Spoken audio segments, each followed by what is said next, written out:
Она еще звучит.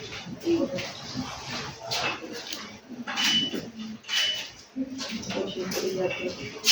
Если опускать, очень прикольно звучат.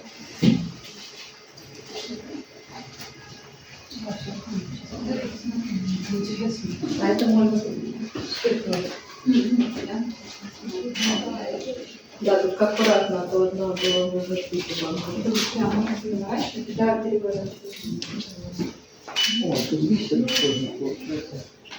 Только он сразу не падает. Он еще такой нос выдает. Морской. Как будто бы Ну, очень я, конечно, не понимаю, что там. домик без крыши.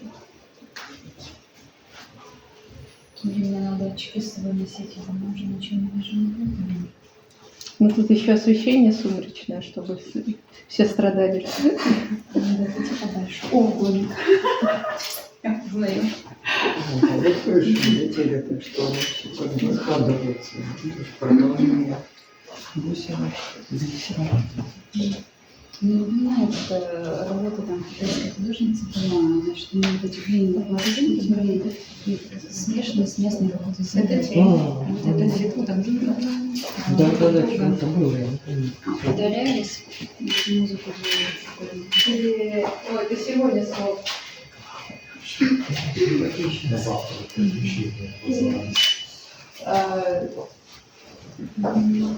Игра вводила. Тут правда не так заметно,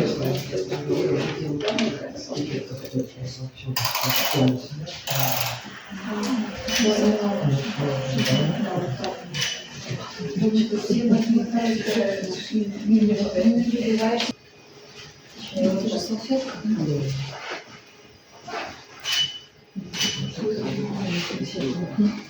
это кошка.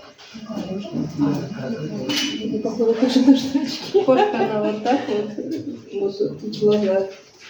Ну тут она.